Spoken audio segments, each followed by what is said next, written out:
round of applause as he comes to the stage. Fred, all right. Good afternoon.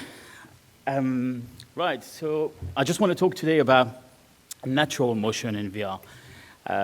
We started Vizuality Studios 2 years ago on the basis that we tried the DK1 and DK2 as a static experience, and we wanted to see whether we could create a more natural experience instead of using controllers or anything like that to move around the VR world. We worked on various different ways, but we also performed a large number of tests and experiences with schools and colleges and universities to see really what was needed to achieve natural motion in VR. And essentially, what it's all about, it's when any motion we do when we walk around or we're in a vehicle, we effectively subject to two types of motions. One is a natural motion as we walk, run, go up, down, or anything like that. The other one is a subjected motion, or effectively when we're in a vehicle, we may just get G-forces or things like that. And what really the aim was for us was trying to replicate this kind of a natural motion in VR for two reasons. Number one, to avoid as much as possible the motion sickness that some people feel when using a VR world, especially if there's obviously fast motion. And the second one, and probably the most important one, was to really complete the immersion, because surely with a VR world, really the ultimate goal has to be as natural as possible. Motion is a big part. There's all the part as well, the touch and feeling of objects and everything, but motion being able to evolve around a VR world completely naturally, that's what we wanted to achieve. So what I want to kind of just briefly mention, in terms of the natural motion in VR, one of the experience we've done with a number of universities and a number of people was to effectively, we developed a small bridge about 2 feet wide across a building about 10 feet away, 20 feet away, and 12-story high. We used a normal Oculus Rift at the time and got people to look around, very impressive VR scene, and walk across the bridge using the standard controller. And people obviously do like the scene, do like the impressive feeling of being high, but none of them really struggle to walk across the bridge using a controller. And that's simple because they know they're actually sitting down there. And although they're concentrated on the VR scene, the brain still know that that person is seated down and obviously can walk across the bridge without any fear. So they go to the end of the bridge with the controller, turn around, and come back without any issues at all. We then tried the same kind of experiment with the same equipment, but standing up this time, a bit more like with a Vive. So people just had to walk to the end of the bridge, but this time turning around on themselves physically and not actually using the controller. And straight away, we've noticed already a difference of balance. Some people just struggling with the balance as they turn around, because obviously clearly the natural motion of turning around themselves made them much more aware of the height of the bridge. And finally, what we did, we designed a motion capture space that allows us to track a user over a large area. Initially, we started with existing headsets, and we basically track them, and we now ask them a third time to actually walk across the same bridge, the same scene, without the controller this time, and effectively physically put one step after the other to get the end of the bridge, turn around, and come back. And that's obviously very interesting that most people can't do it. Or if they do, they struggle enormously. And that's simply because we're getting them naturally to walk, and straight away the brain is now screaming at them, obviously saying, that's mad, that's crazy, you can't do that. So some people do it, some people have to take the headset off halfway just to double check that they're not obviously on that bridge, and so on and so on. And that instantly told us that really the natural part, the natural motion that we had obviously physically, that's all we did. It was the same scene all along. It was the same headset. But we now got them to actually walk around, made a huge difference in terms of the feeling, in terms of what they felt. And that was the ultimate goal we wanted to find out why. The other motion, it's the subjective motion. It's when we're in a vehicle or in a plane or anything like that, we feel G-forces, we feel motion of the vehicle. And again, when we're in VR, if we're driving a simulation or a plane or any spaceship, the feeling is great, but then we're lacking that motion, the natural motion that we expect. Although some of this motion, we don't actually feel it as such, it's very gentle, we still feel it subconsciously. We still know that when it's not there, it's missing. So what we've been doing, I mentioned the motion tracking system. So we created a big motion tracking space for the natural motion.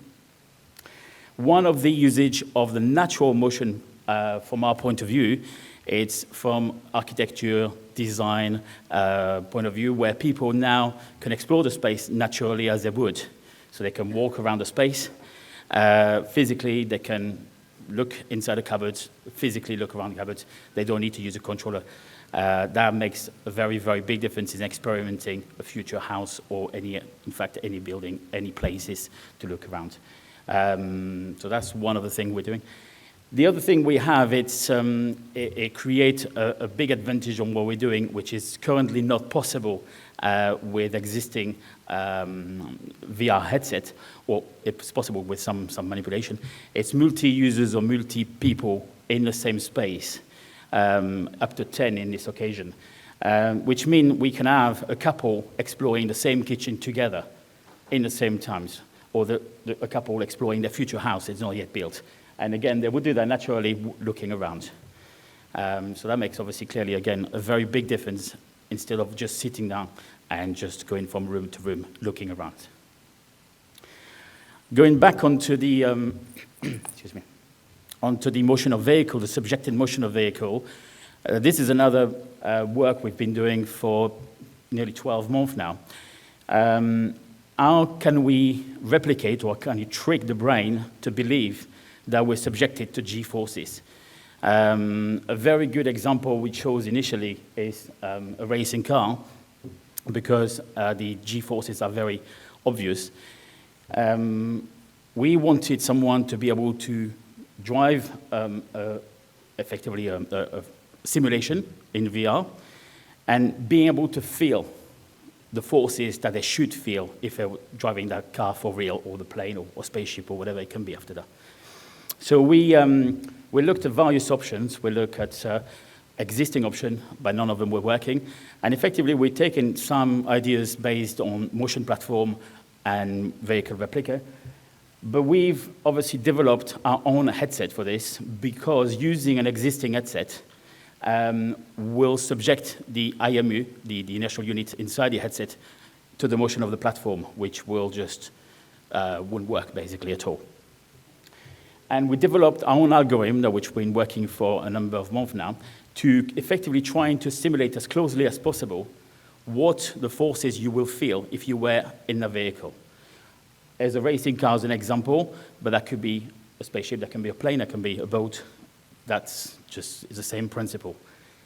By effectively simulating, moving the platform in a certain ways, we trick the brain to believe that what we're seeing is actually happening, because I'm feeling forces that actually I should be feeling. And I'll show you a video of some of the tests we've done recently, which we put together, and I'll explain a bit more how it works, really. So I'll give you an example. Don't think we got some.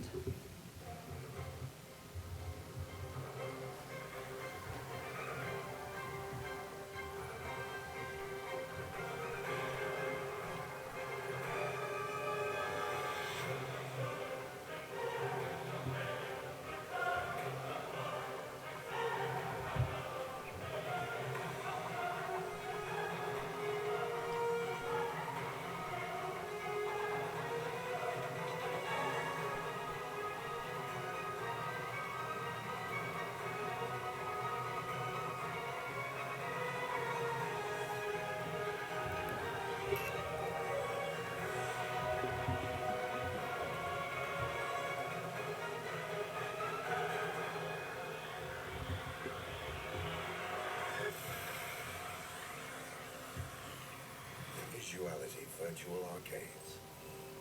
Welcome to a new age of gaming, where the only limit is your imagination.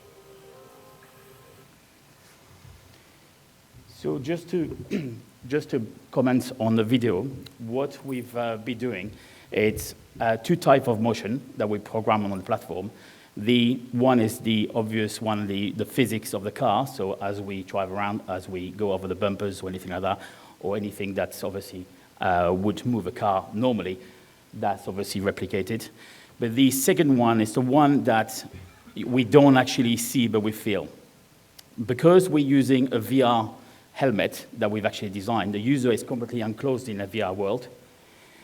We can now use a platform to perform certain motion that we don't see, which wouldn't work if we were looking at screens, for example, because we'd be aware of what the platform is doing, and that would actually really wouldn't work with what we're seeing.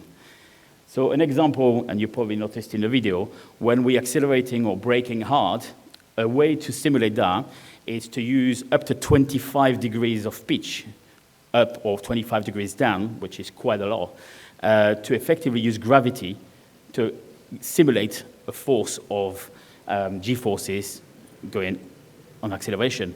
As we're braking very hard, we tilt the platform down, which means obviously natural gravity makes us fall onto the harness.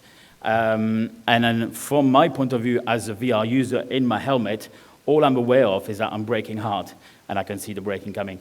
But I'm feeling those forces on my harness, and it's incredible how much it works to make you believe that actually it's on the similar principle. If we take in a right turn, for example, 120 miles an hour, we're going to have G-forces to the left. To simulate that, we simply bank the platform to the left. Although we're going right, we're banking the platform to the left.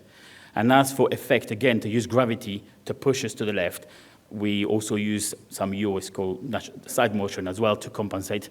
And again, that may force the body to push on the arm to effectively stay in the middle. And that's a very close simulation of G-forces.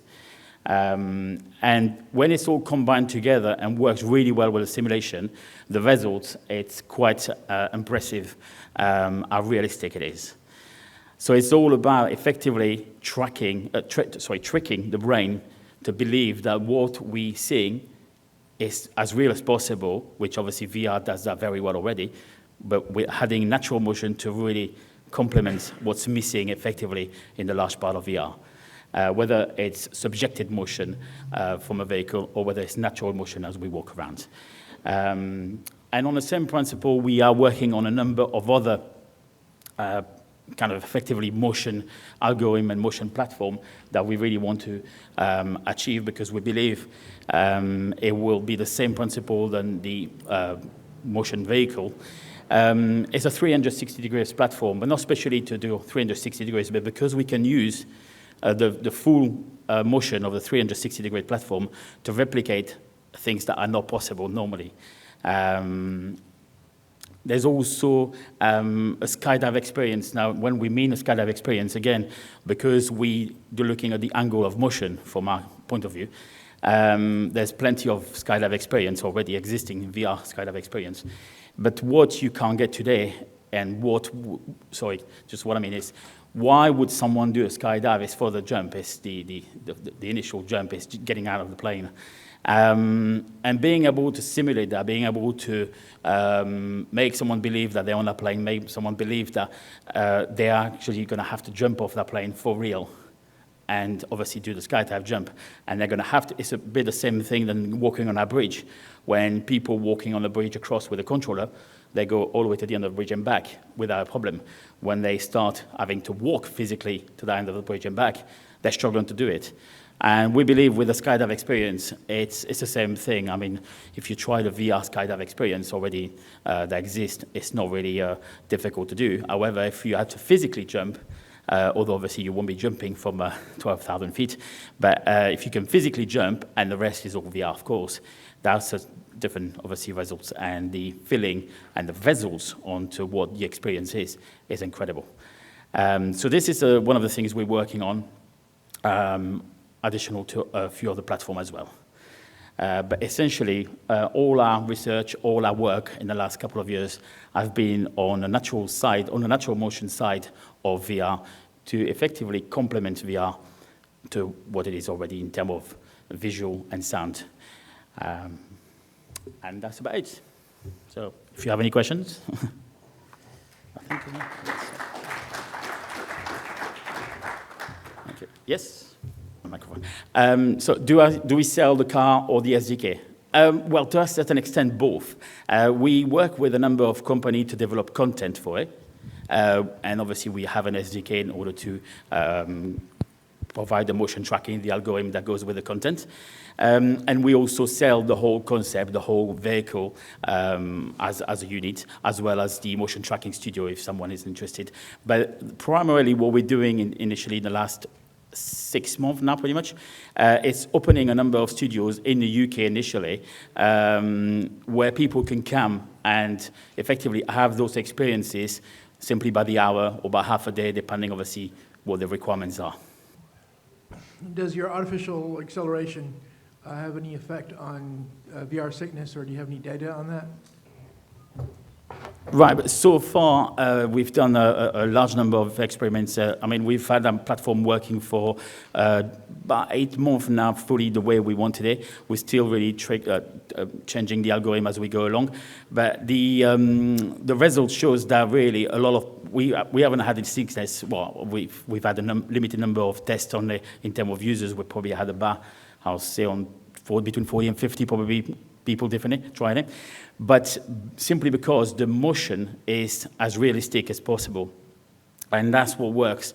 And where if you try something, a VR experience, especially a fast vehicle, whether it's a Formula One or a spaceship, many people do feel the motion sickness, especially if it's quite sharp, right, left, or anything like that. Where on this occasion, it's because it's as natural as possible, we don't have that issue. Well, so far we don't anyway. And we believe this is actually going to avoid that. For the Formula One example, you said you built the helmet yourself. I mean, I understood the HMD. Are you reusing an existing HMD or just designing the helmet? I didn't get that. So, I mean, Yeah, yes, we built the helmet for several reasons. Number one, because an existing headset, they're all straps. And with the motion that we have, we have effectively 50 degrees from fully up to fully down and fully right to fully left. And that's quite a lot. Any existing headset will wobble a lot or even come off. So that's one of the reasons. The second reason being a simulation. Well, if you have a real racing helmet, it looks even better. But the main reason we did that is simply because existing headsets have got an inertial unit on board, an IMU. And those inertial units are subject to the motion of the platform, especially in our cases when obviously the motion is quite extreme. And it affects the visual quite a lot in the way where it jumps off quite a lot or even completely go off track. So we had to develop effectively our own completely independent tracking, completely independent of the platform. So we have our own active tracking on the helmet, which allows us to track, obviously, the pilot or the user look around, and that's completely independent of whatever the platform is doing. Okay. So everything from bottom up, you didn't partner with anyone for that? It's all in-house? Yes, wow. Yes, correct, okay. Yeah. Hi, so for our eyes, 60 FPS are enough to be considered real-time, but for motion sensors, I guess about 10,000 hertz are required to be considered realistic. So what is the performance, the latency of your system? The motion platform that we use is updated every 10 milliseconds in terms of motion, so it's extremely fast. In terms of the helmet, we use, we've got 2 versions, one which is wireless, which is better to use, but we have between 25 and 30 milliseconds, which is not bad, but it's not ideal in the kind of in this instance. We have the wired version, obviously, which we're down to 15 milliseconds. That's it. Yep. Thank you very much.